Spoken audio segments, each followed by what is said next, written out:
Welcome back to the Jeremiah Show. This hour of the Jeremiah Show is powered by Whiplash PR, championing indie music worldwide. Whiplash PR specializes in promoting independent artists, helping bold new voices break through the noise. Do you have a new project or a single that you need to get out there? Email your intro and music to rockergirls363@aol.com. Whiplash PR is using big voices to amplify bold new artists. You can find out more on whiplashprandmanagement.com. Okay, so listen, the music that we're coming in from all day long, we're listening to the Levins, Julia and Ira, and this is Wellspring from the Levins Alternate Refrain teaser EP, which is available on Bandcamp right now. Okay, so let me set this up a little bit. Let me talk about Julia and Ira. They're husband and wife duo. They're a harmony-driven acoustic folk and pop partnership. Their melodies and their songwriting together spring from a shared life of faith to create vision. They met in the early 2000s at an open mic night. I like this story. Held at the Freight and Savage during a singer-songwriter competition up in Berkeley. And that night on stage, lightning struck both Julia and Ira, realizing that they shared a vision to build something that reached beyond just musical genres or generations and their communities. That spark from that lightning bolt ignited, and soon it spread into a wildfire, burning their previous musical paths and bolstering them to continue on together. They relocated to upstate New York. And if you listen to the music that we're playing right now, that we've played in the opening of this show and beyond, I hope you have discovered your new favorite band and you listen to more of their albums. When you listen to that music, you will hear a beautiful mix of lush vocal harmonies. They're layered with rich acoustic sounds from the guitar and the piano. And the lyrics explore love and hope and healing and the spiritual connection that ties together all of our stories. From albums like my friend Hafiz, inspired by the Sufi mystic poet Hafiz of Shiraz, and translated by Daniel Ladinsky, to their latest album, An Alternate Refrain.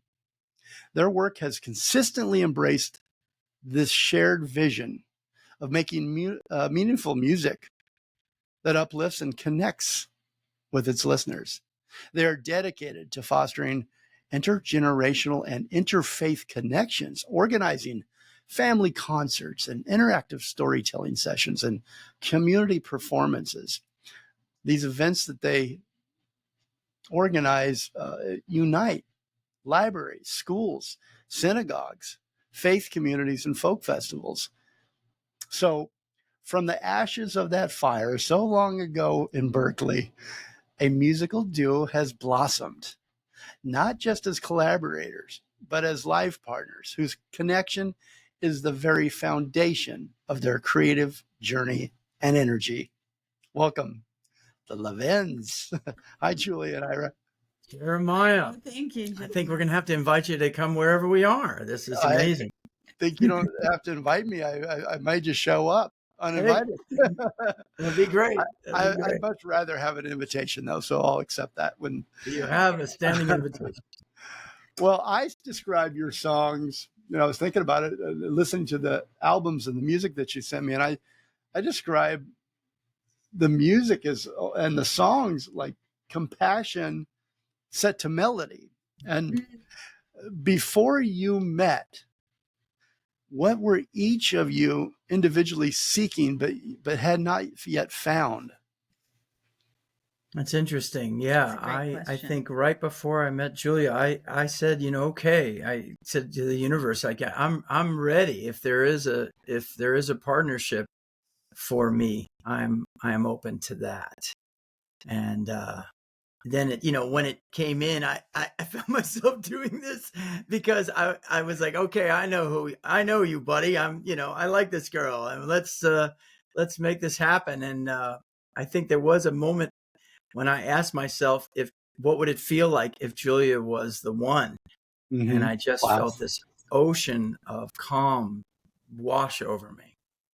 That was an amazing experience. Wow, that is a beautiful experience. And Ira, were you up to that point? Had you not found what you were looking for? You had not found that connection, the one that you now have with Julia, or that you felt when you met her? I feel like I'd always, I think I had found community. I found, interconnection, and certainly very close friendships and bonds with groups of people and individuals. But yeah, this partnership, this kind of partnership, opened me up to a much better side of myself, I should say.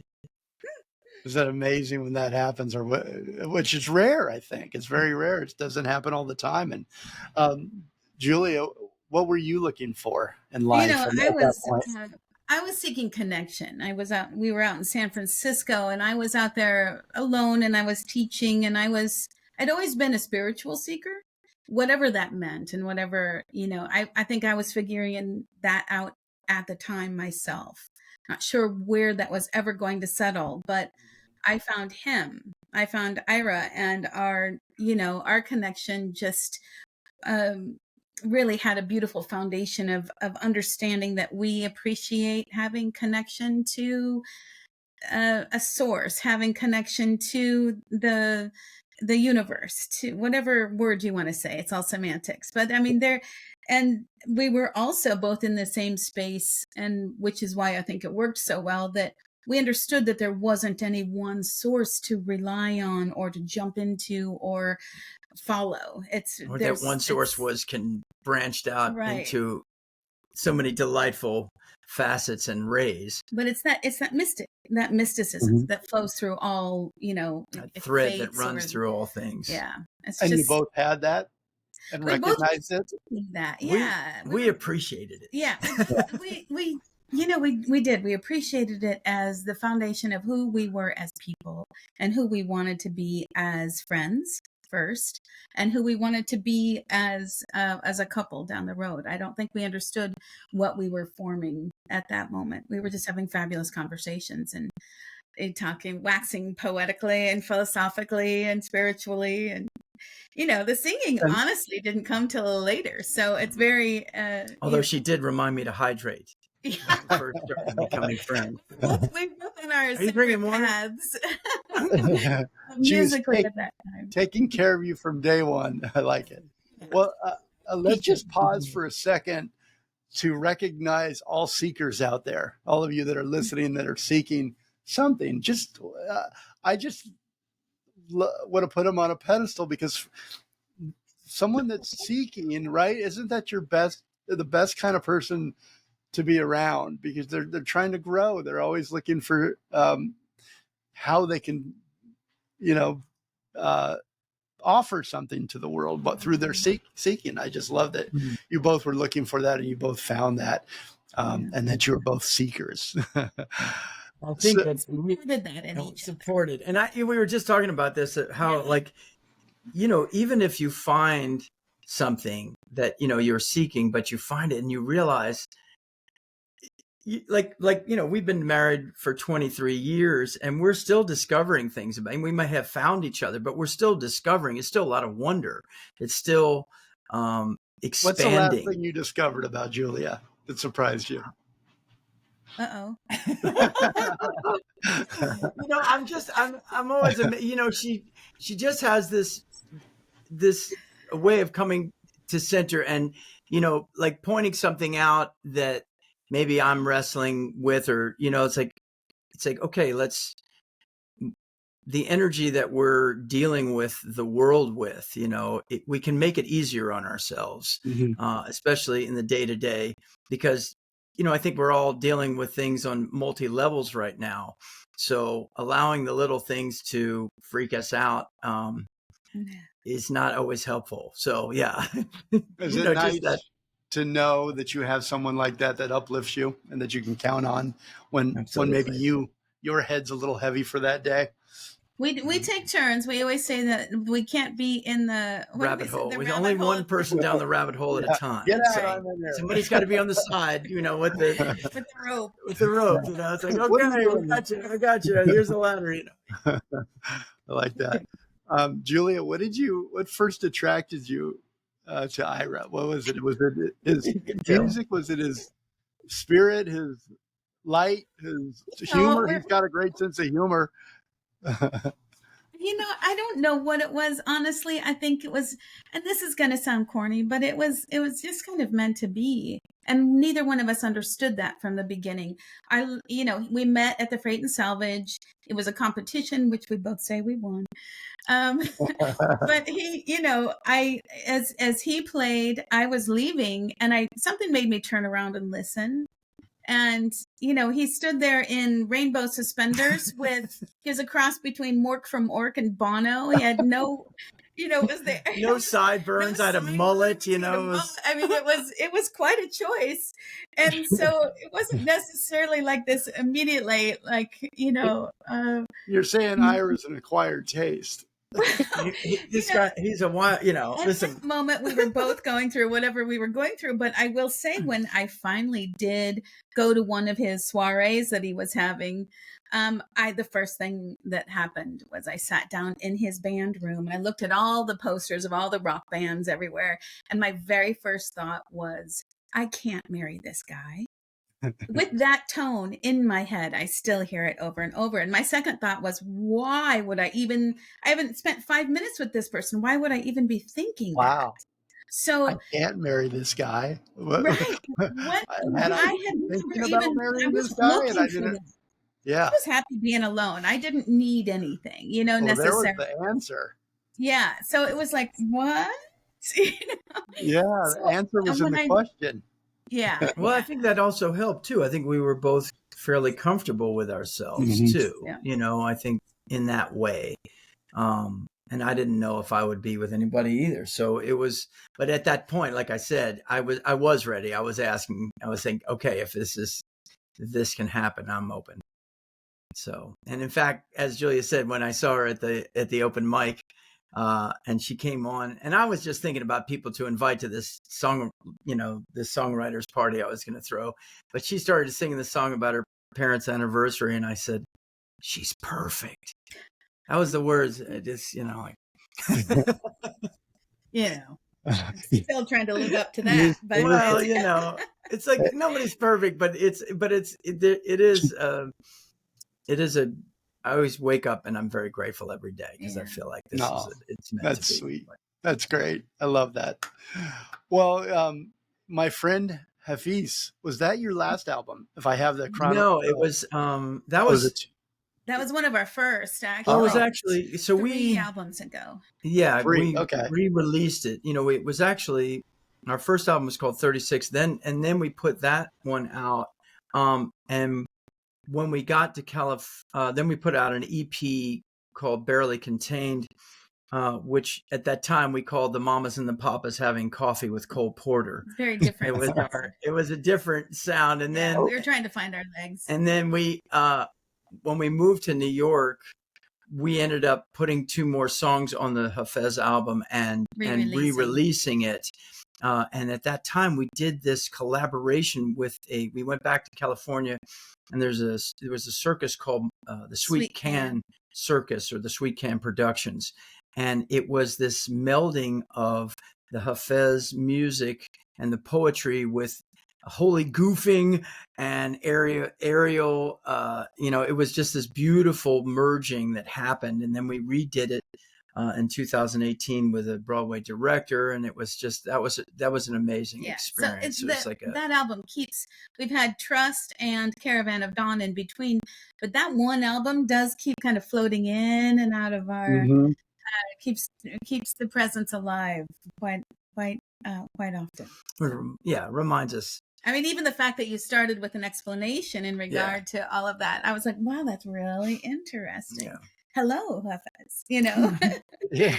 We're not. Never know. He was, he's almost the Bugs Bunny of his time too, because he was, not only was he somebody that, you'll find his poetry around the world on various people's shelves. It's not just, it's like people of all faiths have that poetry and they reach for it as an oracle, as not only, but also as for that comfort. And, but he also had a way of making the tyrants laugh and getting out of wild predicaments, being able to joke his way out. And I think that's that beauty of wisdom with a sense of humor kind of keeps, made it honest. That's what we really found with Daniel Ladinsky's renditions of it too, is they're very playful.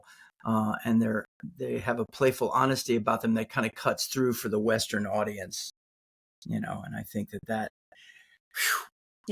it's nice to have things that uplift you and bring you back to balance. Yeah. Well, and I feel like that some of those messages travel through your different works, your different albums, your songs. I'm sorry I had the chronological order of your discography. Yeah. We always say time is spherical, so it Right, so might it as well comes have been out the next to the last one. Well, that same invitation that Aviz offered to unlock something within us, I feel is almost a theme in some of your music, is it not? Am I correct on that? Or is that just how I interpret it? No, we tried. I think, we'll have a process. I'll come in with, sometimes with a very esoteric lyric or something, and Julia will be like, how can we make this more inclusive? How can we, and again, I think that's the beauty of especially the mystic branches of most faiths, is that there's that inclusivity. There's that something that actually connects you, as opposed to being more exclusive or divisive. There's something that brings you closer together with your interconnection with all of life. And Ira, when you said that you're looking for connecting, like what can we do to make this more inclusive? What drives you to that goal? I think, our ability to be able to bring some harmony and love into the world, to try to promote more of the cosmic balance. Things are so, there's so much being driven by fear now, and, and forces that are not kind, shall we say. And, so kindness and bringing harmony back in sometimes, like, I think about Joan Baez, and she was like, sometimes action is a good antidote for despair.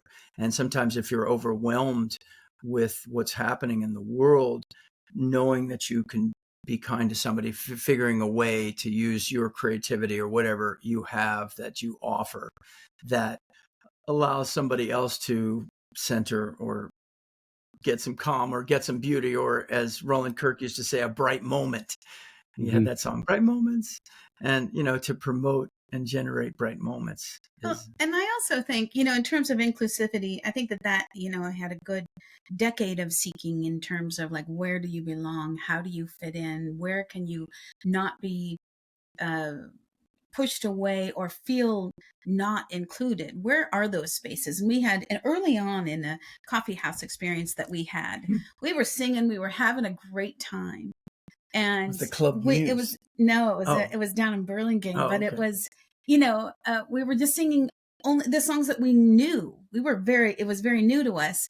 And then we sang a song, and in that song was the word God, which we didn't really think about. We didn't really, neither one of us really, I don't know, it was awkward for us as well. Like, oh, well, this is the only song we have left. What do we do? And we sang it, and we watched this person in the back of the room who had been elated to be there with us. And she packed up her bag and she left after that song, as though we had wounded her. And I thought, I know you. I know that feeling. And I don't want that to happen again. Because it's not why we are here. That's not why I want to sing. for that divisive feeling. I want to make sure that if that joy is going through you, and of course we can't take care of everybody in front of us, but we can do our best to make it feel inclusive so that people have a place. And I think for Ira and I, that's what our music hopefully does, give them a place to be, like to have that space to be yourself, regardless of where you're at on your journey. And I think life is a game of semantics, and we all have little circles of our vocabulary, or great big circles that we dwell in. And when somebody uses something that is outside of your circle, it feels it can be off-putting. And we go in and out of a lot of different things. So you have to be able to read the room. Yeah, we have to be streamlined in regard to that. And recognize, Well, and I don't want to boil all of that conversation down to this statement, but if I'm understanding you, part of your mission through music, if that's not too big a word to put on it, is to bridge those communities and inspire healing, as you mentioned earlier, Ira, about, the world is a dark place. Can we inspire some joy? Can we inspire some positivity through our music? But you're bridging communities through your activism work and through your concerts and your shows and the different things that you do to bring your music to communities. Feels like that's a huge burden to carry. Is it? I think, again, the sense of humor is, you have to laugh, because sometimes it is, it's not so much that it's a burden. It's just, you get tired, but then you keep going. You find different ways to nurture and recenter. And I think it's really a natural, and not taking yourself too seriously. That's it. That's huge. It's also a natural evolution of who we are in that sense, because we've spent hours at the open mics, and we've spent hours at in concert, or listening to our favorite sad song over and over and over. He and I cannot go out and sing those songs over and over and over, because that does not resonate with it does not uplift our own souls. It does. We need that opportunity to shift our own vibration, right? So our music, we go to that place. We definitely go there, but we also try to work out how to get out of it. So when you say, is it a burden? It's not, because part of our, part of what we do is help each other work through our stuff. Well, and that's it. It's cheaper than therapy. And, we always say, okay, even if we're having a hard time, by the third song, we're okay. Yeah, we're back. It's just like a realigning. So was there a particular, I love a lot of the lines from Hafiz that changed the way I looked at things. It really did. Some of those lines that I read. Is there a particular poem or line? When did you guys connect over him? And then, oh man, that was a very special moment. There was, I was really into Rumi, and a friend of mine said, I think you really will enjoy Hafez, and gave me a book called The Gift, which is Daniel Ladinsky's renditions of it. And it just opened up a window in me. It was like, again, they're not exact translations, they're renderings of the poetry. So, there is some controversy about it, but there's just it just clicked. It was just what and it connected me in a different way. And then it was almost like this, the music that we started to write, it kind of flowed out. We didn't start thinking, we're going to put out a whole album of this, not at all, of this music, but it was a surprise. It was a surprise. It just kind of came out. And, Daniel Ladinsky was so loving and kind to us as we worked, an agreement with him. And, just a beautiful being. And so it's interesting. There's a line even in our latest album that says, I'll be content to play my part, pass the torch from hand to heart. And that image of like, Hafez has that line in one of the songs, even from 1,000, write them all down, all your worries and your fears, even from 1,000 years, I will lean into today, and the flame inside my heart will burn them all away. And I just love that Beautiful. again, that division of even time that gap can be closed with love and that inspiration of people having passed that torch from hand to heart. Yeah, it's a beautiful sentiment, beautiful idea. So let's talk about your new album, An Alternate Refrain. It feels like a continuation of your message, this message of joy, hope, love in previous albums. But it also feels a little bit like a turning point. There's a real maturity and lightness that seems to have been born from living the ideas that you guys do day to day. Would that be accurate? How would you describe the album? It's very kind. It's a fair statement. I mean, An Alternate Refrain. Yeah, go ahead. I mean, it was really a result of what we all went through during that time of the pandemic, of our lives just completely falling away, and having to take a look at, you're not going back. I mean, to stay with the metaphor, you're not jumping back to the chorus again. It's an alternate refrain. You have no idea what's ahead of you, right? So you had no choice but to mature. You had no choice but to reach. Well, you did, but it was nicer too. Let's not pretend that we're completely mature, because we're not. But I mean, that's we didn't have a choice. You guys, I think I went backwards. We were in a household of two musicians, which neither one of our families thought was a smart idea, but that's just who we were, and we knew how we had to move forward was still through music, because that's who we are, and we couldn't just put it to the side. Well, and I think so it redirected us. Really. What's that? Who came up with the name Alternate Refrain? It's so original. An alternate refrain. It's so funny because we were going to call this album so many different things, but there is a line in A Pocket Full of Sighs. There's one of the songs, and it says, "Where we are is a hidden star. Beyond these growing pains, we strain to hear ourselves grown clear." An alternate refrain. So it's that, especially like when you're seeing the news, or where you're just getting engulfed and you just feel like it's a flood, it's like there is an alternate refrain inside of you that is not overwhelmed, that is not diminished, that can be aggrandized. And I think that, as Albert Einstein said, you can't solve a problem with the same thinking that created the problem. So we have to go to a different place to be able to try to find solutions at this time.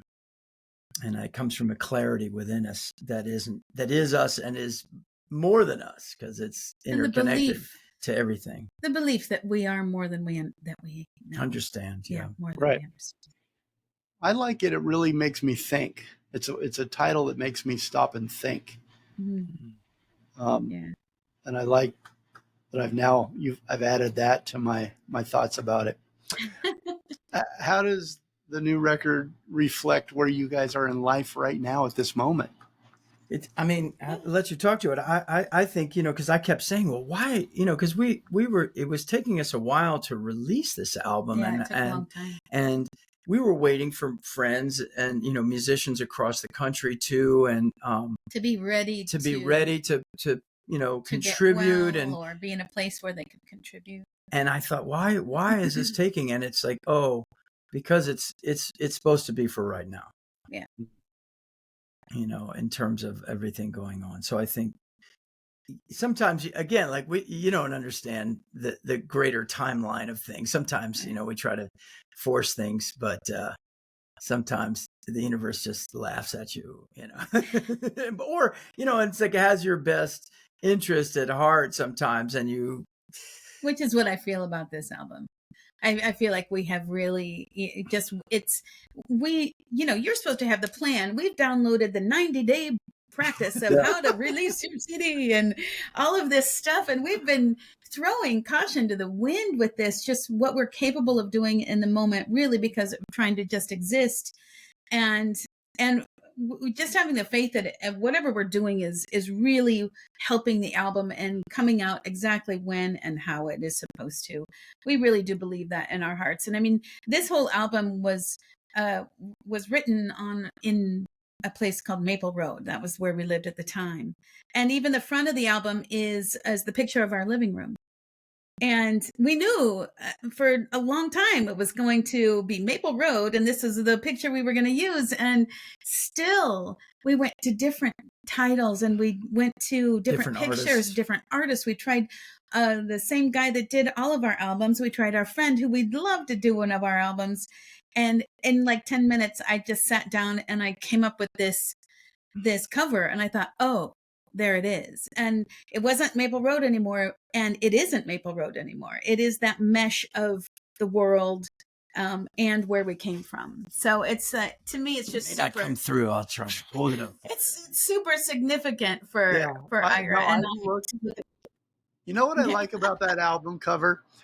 I miss, and I've said this too many times, so I'm not going to go into it, but I miss when you could hold an album cover and just kind of get lost in it and look. And so I did that. I did that with your album cover. And I wanted to ask you, is that your living room? Is that where, it looks like a great place to listen to music, doesn't it?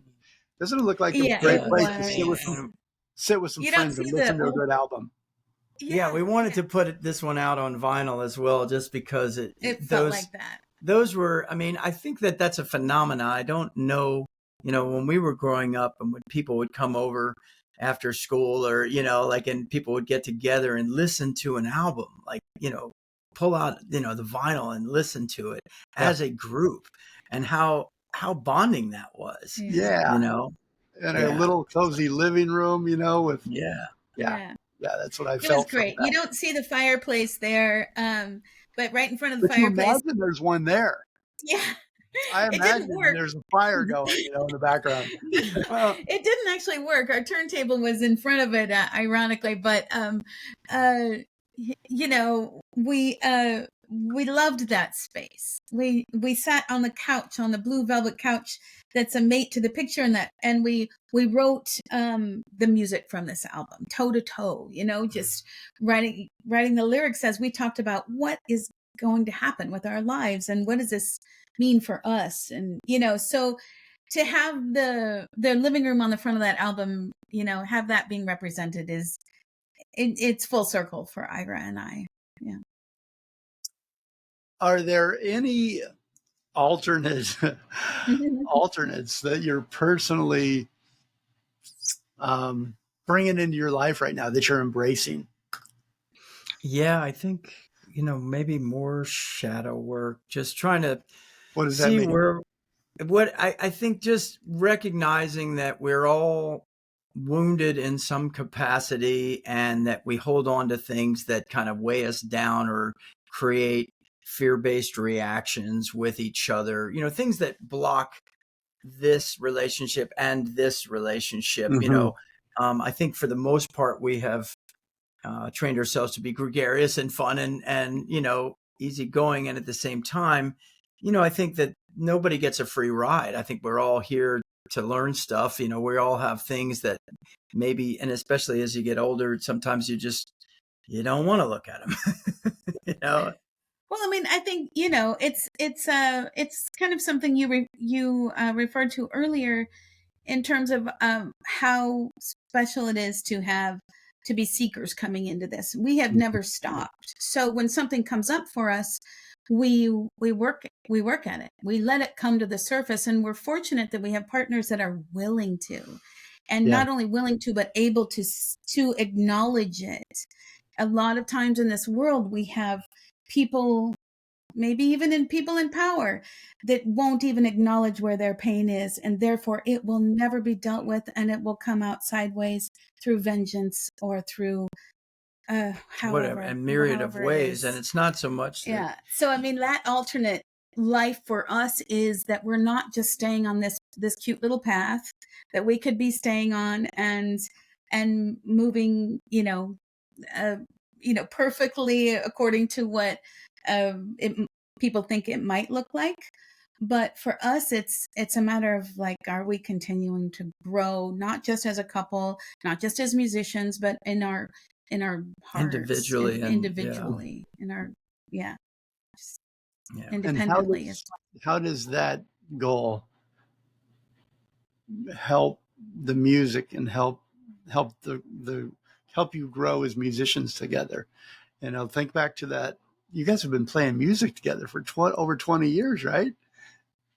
I mean, think back. I think our first album was like 2006. So so it's been full-time. It'll be 20 years next year. Yeah. I mean, congratulations. That's amazing.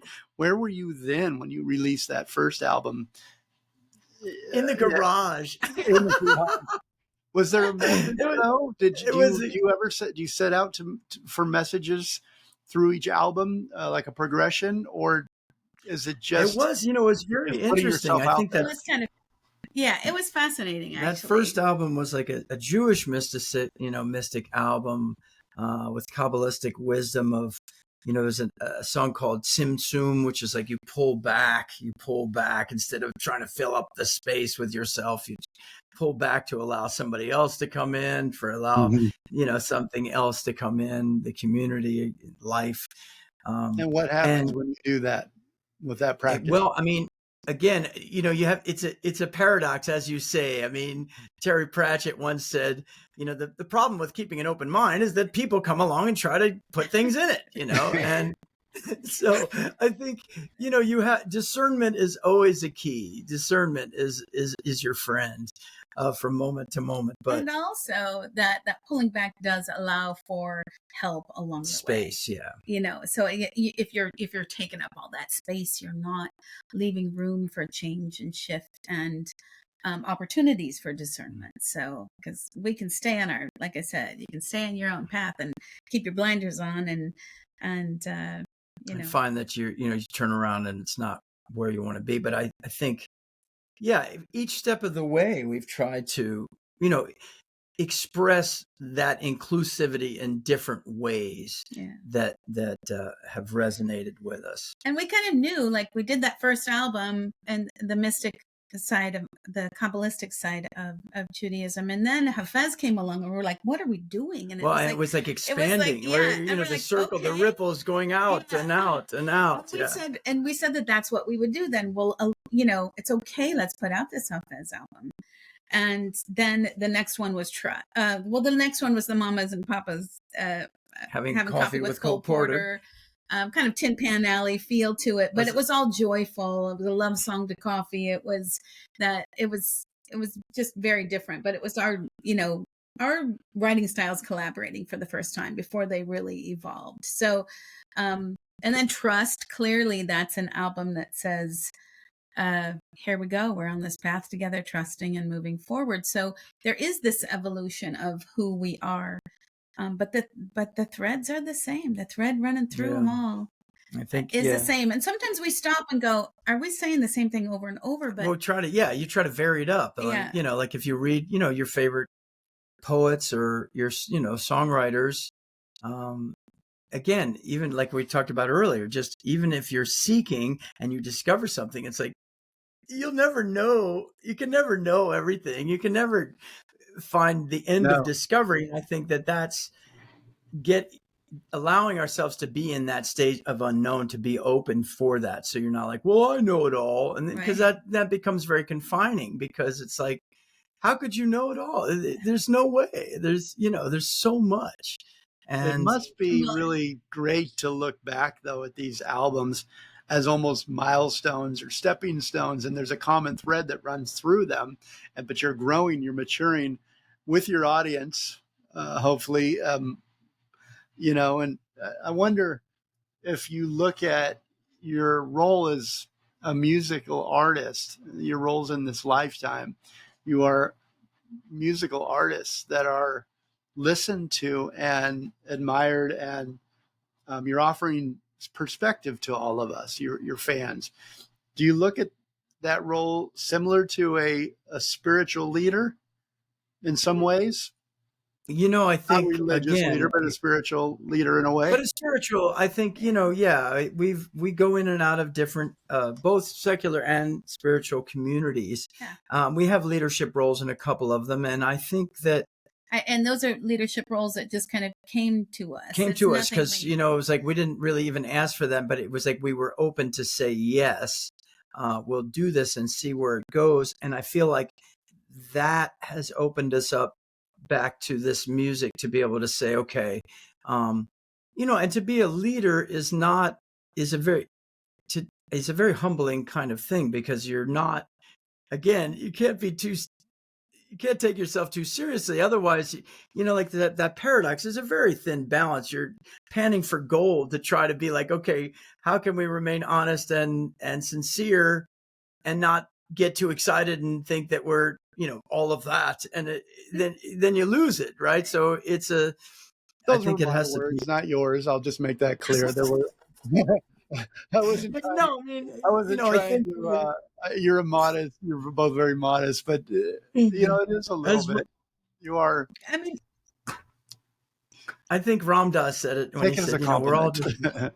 just. Thank you. Yes, we've been told that it's hard for us to take a compliment. But Is it hard right now to create light in these dark times? I don't want to be over dramatic, but they are dark times. Is it? they are. Yeah. It's courageous. It takes courage to be I to be a think light. that Is it hard for you? You know what? It's not necessarily hard for us because it's how we have to live on a daily basis. It's what we have to do in order so that we don't both go into that rabbit hole, right? Right. And we did sit on this material because there were a couple of years in between where we thought, well, this is not the time for it. It's not going to reach the people, resonate or reach the people that it needs to. And I think that it's fascinating that it's all coming together right now. So it is, there's songs in there that definitely speak to what we need to be doing during this time. And it was written at a different time. But it gives it for now. Yeah, and it gives us a different meaning. There's a line in one of the songs that says, we're lifted up from somewhere inside with all that we have and all that's denied. With every step we get to decide what is ours to give. Yeah. And that's so true. That's something I think about every day. What do you give? What do you save for yourself so that you can get up every day and hopefully put something positive out there? And what do you save for yourself? What's necessary for yourself? I like that. Yeah. Ira, I think that. I was going to say, Ira, real quickly. I think you need to record you have that voice. You have just there should be an audio book or something of you reading great quotes. I like it. And lines from your song, from your music. Sorry, Julie, I cut you off. What were you saying? No. He comes to that very naturally. His father was one of the first talk radio people. General manager. General manager. It makes me want to kind of sit by that fire in your living room and listen to him read from a book or something. Well, thank you. Lay down on a pillow. What do you hope? Background. Yeah, it's great. I love it. How do you hope An Alternate Refrain will resonate right now? Or how do you hope it will be received? I really hope that. What are your hopes? Yeah, I really hope it will bring. We just really hope that it will bring people comfort, a modicum of recharging or centering. Because music for us has always, especially I'll talk for myself as well, but I just always have found that music is such a balm, a comforting, recentering that brings me back to go, okay, yeah, all right, I'm back. And so, we hope that this music can be that for listeners, and that it will open up different opportunities for us to go and play for people, because it is when obviously when you're playing live, there is that churning wheel of energy from an audience, and you're giving and then receiving that, and it just reaffirms our humanity. So how does your marriage fuel the creativity between you in the music? How does it helps, obviously. Does it ever get in the way of it's a balance?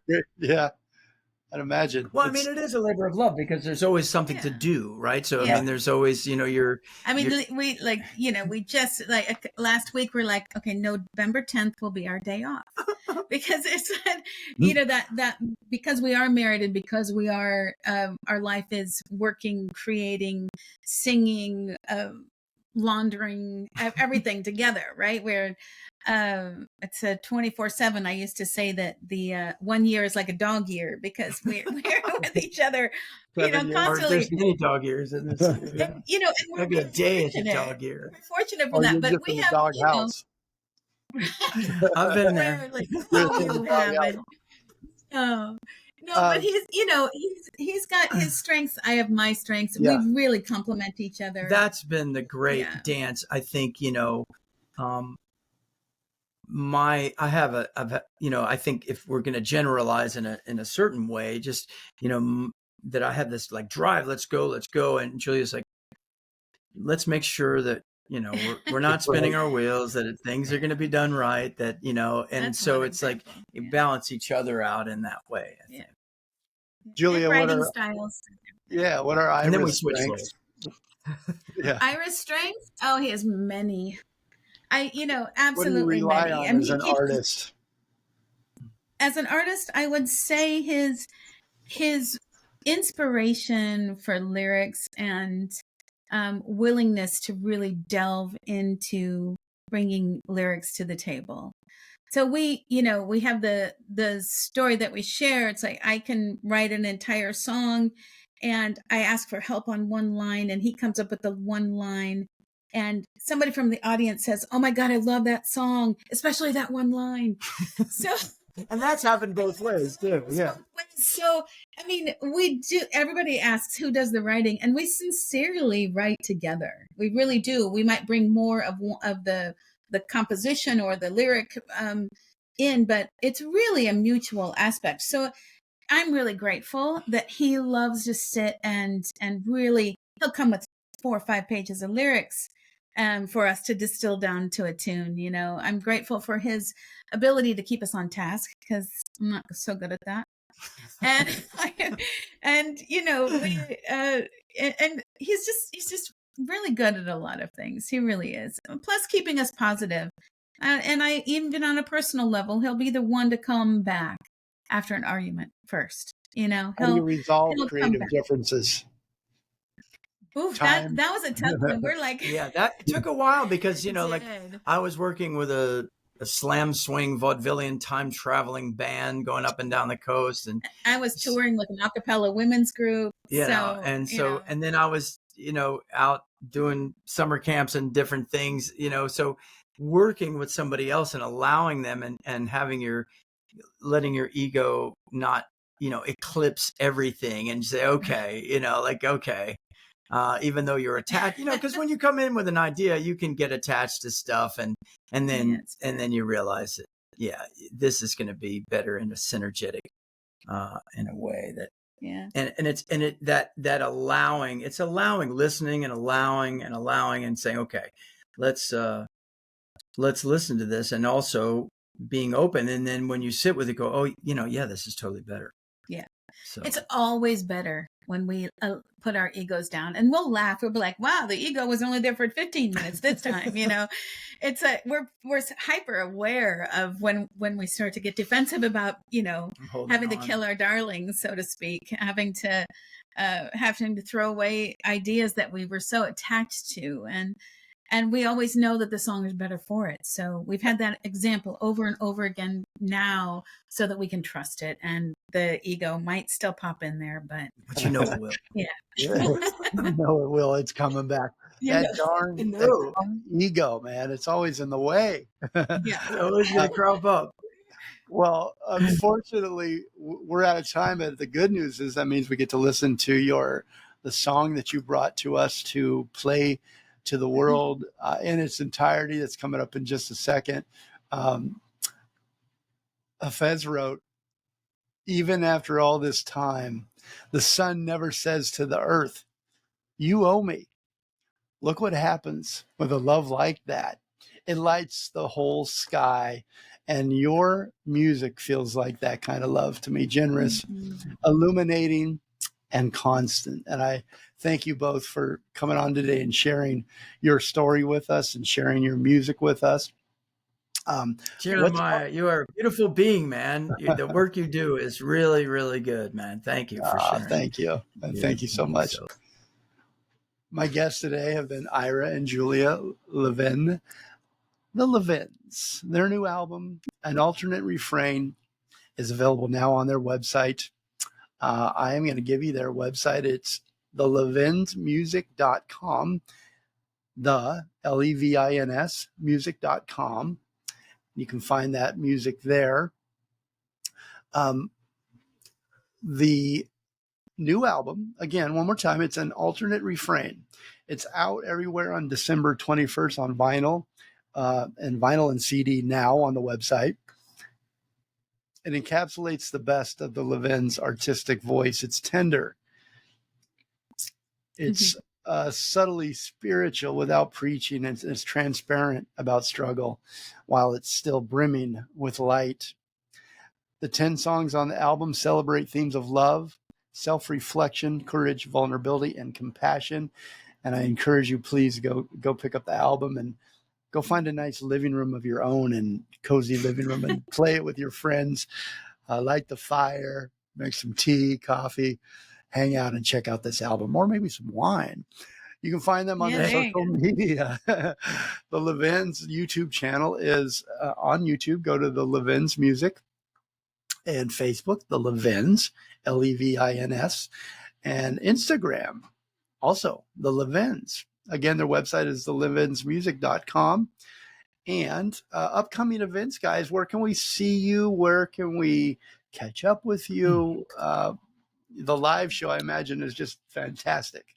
Where can we catch you? We just finished the ninth annual with the 9th Rally for Love, which we do every year in Nyack, and we're going to be at the Northeastern Regional Folk Alliance conference coming up this next week, and also we'll be at the Abode for a Rumi celebration with a group of folks, an evening of Rumi on December 13th. Yeah, that's a Saturday. But also check our website, and we're going to be booking more shows soon. Okay, we will be. We have a big tour heading down to South Carolina, the East Coast there, starting in March, April, May. How exciting! And if you want, you can invite us, and maybe we'll come to where you want. So reach out. Get you to the West Coast.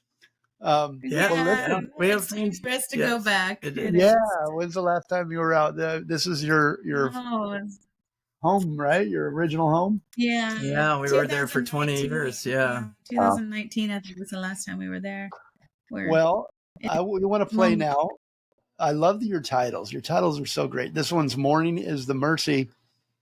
Do you want to set the song up for us before we play it? It's just about the tenacity and perseverance of hope and your own ability to carry on. That every day we get that chance to do it. Right. Beautiful sentiment. I love it. Julia and Ira Levin, thank you so much. They're the Levins. And here is Morning is the Mercy. Communicate, but listen more and evolve. Have a great week, everybody. Thanks, Jeremy.